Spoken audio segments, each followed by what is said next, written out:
राम राम सभी भाइयों को, राम राम सभी को। जय श्री राम, हर हर महादेव।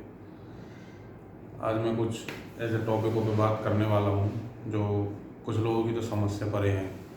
कुछ लोग समझ जाएंगे जिनको समझना है। बाकी देखिए, 1.5-2 साल से देश में क्या दुनिया में बहुत बुरा हाल हो रखा है। बहुत लोग बेघर हो गए, असहाय हो गए, किसी के पास कोई साधन नहीं है कमाने खाने का, कर्ज के तले लोग दबे पड़े हैं, कोई माध्यम नहीं। अब क्या किया जाए, क्या सॉल्यूशन है? दोस्तों, मैंने एक चीज़ देखी है आज की कल की जनरेशन में कि लोग पैसे के पीछे बहुत भागते हैं और दुनिया है बहुत स्वार्थी और सबको चाहिए पैसा। बस 24 घंटे, या ये सोचता आदमी कि 24 घंटे भी कम पड़ते हैं उसको पैसे कमाने के लिए।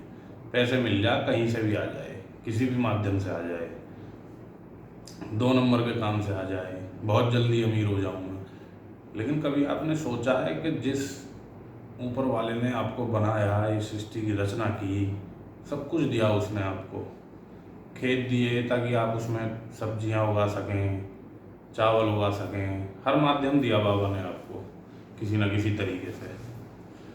तो कभी आपने सोचा है कि उस भगवान से हम कहीं मंदिर में जाते हैं या कहीं भी जाते हैं, पता नहीं क्या क्या मांग लेते हैं उससे। बाबा मुझे ये दे दे, बाबा मुझे वो दे दे, 5 रुपये दान पात्र में डालेंगे, उससे करोड़ों का सिस्टम मांग लेंगे बाबा से। कभी ये सोचा है कि उसको भी तो आपकी ज़रूरत होगी, उसको भी तो आपकी ज़रूरत होगी। बाबा भी तो भक्तों का ही भूखा है। तो मेरा सीधा सा कहने का मतलब ये है कि अपने जीवन में से कुछ टाइम, हालांकि बहुत लोग करते हैं, पूजा पाठ करते हैं, सब कुछ है, लेकिन एक वर्ड है ध्यान। जो ऊपर वाले में ध्यान लगाने में केंद्रित मतलब हो गया और उसने अपने आप को जाना कि आखिर ये हो रहा है, क्यों हो रहा है। ये बेसिकली हो रहा है, चाइना को तो लोग कह रहे हैं, हालांकि वायरस उसी ने बनाया, सब कुछ ठीक है जो भी है, वो WHO की रिपोर्ट आएगी जब बताएंगे, लेकिन ये प्रकृति से छेड़छाड़ का ही नतीजा है। पहाड़ों पे आप जाओगे, हिमाचल जाओ, उत्तराखंड जाओ, वहाँ देखो आप कितना बुरा हाल हो रखा है। अपने स्वार्थ के लिए लोगों ने वहाँ प्रकृति से इतनी छेड़छाड़ करी है। प्रलय भी आती है वहाँ, बहुत बार देखा आपने, केदारनाथ में भी देखा होगा, अभी कुछ महीने पहले ही आई है चमोली में, वहाँ भी देखा होगा आपने। तो बाबा दंड करता है किसी न किसी माध्यम से। तो मेरा बेसिकली कहना यही है, सब ठीक है, पैसे कमाओ, बच्चों को पालो, अच्छी लाइफ दो, सब ठीक है, लेकिन इसके अलावा भी एक चीज़ है, वो है भगवान ईश्वर में हमारी आस्था। पूजा कर लेते हैं, घंटी बजाई, तिलक लगाया, बस छुट्टी, बाबा सब दे देगा, बाबा सब देख लेगा। ऐसे नहीं होता है। अब मैं आपको एक कथा सुनाऊंगा, जिसे कहते हैं लिंगो भवा कथा। बाबा की कथा है, बहुत लोगों ने सुनी भी होगी, बहुत लोगों ने नहीं भी सुनी होगी। क्या होता है, सबसे पहले जब ये कुछ नहीं था, शून्य था सब कुछ, तो नारायण जी आते हैं ध्यान में ली। नारायण जी की नाभि में से निकलते हैं ब्रह्मा जी। अब ब्रह्मा जी के नेत्र खुलते हैं, वो कहते हैं चलो कोई तो है जो जिससे मैं श्रेष्ठ हूँ, जिससे मैं बड़ा हूँ। अब नारायण के नेत्र खुलते हैं। अब नारायण की नाभि में से उनका जन्म हुआ है, तो सीधी सी बात है कि नारायण ही बड़े हैं। अब दोनों में बहस होती है, मैं बड़ा कि मैं बड़ा। कई युग बीत जाते हैं, मैं बड़ा मैं बड़ा मैं बड़ा। अब इसका फैसला कौन करे? तो इसका फैसला करने के लिए तो आपको पता ही है, महाकाल को आना ही था। तो एक अग्नि स्तंभ, बहुत बड़ा, मतलब ना अंत है ना आरंभ है उसका, वो आगे खड़ा हो जाता है। कोई रूप नहीं है उसका, निराकार है वो, उसकी मतलब कोई प्रतिमा नहीं थी उस टाइम तक। तो उसमें से आवाज़ आती है कि आप दोनों में से कौन श्रेष्ठ है, इसका फैसला मैं करूँगा। ठीक है, तो दोनों को काम दिया जाता है। तो ब्रह्मदेव, आप तो इसका आरंभ ढूंढें, जो अग्नि स्तंभ है, जो शिवलिंग है, वो फर्स्ट शिवलिंग इस ब्रह्मांड का, और नारायण को दिया कि आप इसका अंत ढूंढें। अब दोनों चले गए, हजारों वर्ष बीत गए, ना आरंभ मिला ना अंत मिला। तो नारायण जो थे ना, वो बाबा के बड़े प्रिय थे शुरू से ही, और आज भी हैं। देखा होगा आपने, हर युग में अवतार लेते हैं वो, उनके साथ महादेव का कोई ना कोई कनेक्शन होता ही है। तो नारायण ऊपर आ जाते हैं कि वो रास्ते में सोचते हैं कि ये तो अनंत है, अनादि है, इसका कोई अंत नहीं है, अपना टाइम खराब करना है, ऊपर चलो, जिस स्थान से उन्होंने शुरू किया था। अब वो ऊपर आ जाते हैं। अब ब्रह्मदेव को मिलता है ऊपर केतकी का फूल।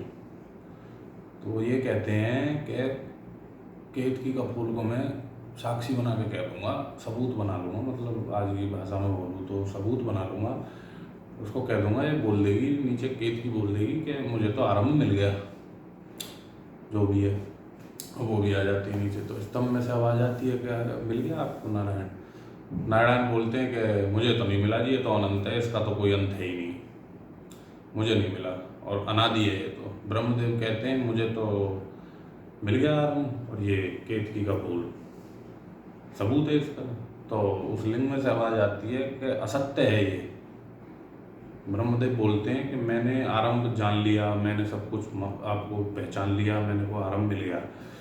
तो शिवलिंग में से आवाज़ आती है कि असत्य है ये कहना कि मैंने सब कुछ जान लिया, मैंने सब कुछ पा लिया। तो महादेव अपने मूल रूप में आ जाते हैं। अब ये सवाल यहाँ से खड़ा होता है कि ब्रह्मदेव पूजे क्यों नहीं जाते? वो पता नहीं, कुछ लोग क्या कहते हैं, सरस्वती माता को बीच में ले आते हैं, कोई कुछ कहता कोई कुछ कहता, लेकिन रियलिटी यही है, लिंगो भवा कथा। तो भोले बाबा महादेव शंकर भगवान उनको श्राप देते हैं कि आप सृष्टि के रचयिता तो हो गए, लेकिन आप कभी पूजे नहीं जाएंगे। और उस चीज़ को ब्रह्मदेव बड़े ही नम्रतापूर्वक एक्सेप्ट करते हैं, क्योंकि वो जान चुके होते हैं कि इनसे बड़ा कोई नहीं है, इनसे ही हमारा जन्म हुआ है। और नारायण को ये कहा जाता है कि आप सत्य को पहचानते हैं, आप में किसी प्रकार का कोई अहंकार कुछ नहीं, आप हर युग में अवतार लेंगे और हर युग में मेरे पूजनीय होंगे। तो आपने देखा होगा कि हर युग में महादेव जो हैं वो उनके भक्त के रूप में जन्म लेते हैं, जैसे बजरंगबली हो गए। ये कुछ बातें हैं, ये कथा मैं आपको इसलिए सुना रहा हूँ कि काल से परे कोई नहीं है, इसमें पिस जाना है सबको। तो कुछ ऐसे कर्म करके जाओ, कुछ ऐसा करके जाओ कि जो तुम्हें दोबारा इस सृष्टि में, इस पृथ्वी पे, ये पृथ्वी कोई मतलब ये स्वर्ग नहीं है, नरक लोग है। जिसने पृथ्वी पर जन्म ले लिया वो नरक ही भोग रहा है। ये मृत्यु लोक है, इसमें स्वार्थ, क्रोध, लोभ कोई किसी का नहीं होता। जो है, जहाँ पे जाना है उसको, उस पर कॉन्सेंट्रेट करो जहाँ आपको जाना है। यहाँ किसी को जवाब देते रहोगे कोई नहीं मानने वाला। 80% लोग खुश हैं कि आप तकलीफ में हैं, और 20% लोगों को कोई मतलब ही नहीं है आपसे। तो ये समझ लो, आपको खुद से ही करना है जो भी करना है। ये कथा सुनाने का मतलब यही है कि ईश्वर जो है उसकी सब पर नज़र है। जब सृष्टि नहीं थी, जब भी वो होंगे, जब है, जब भी वो हैं, और भविष्य में भी जब कुछ नहीं होगा, जब भी वो होंगे। बाकी नेक्स्ट वीडियो में आपको बहुत इंटरेस्टिंग चीज़ें बताऊंगा। जय श्री राम, हर हर महादेव।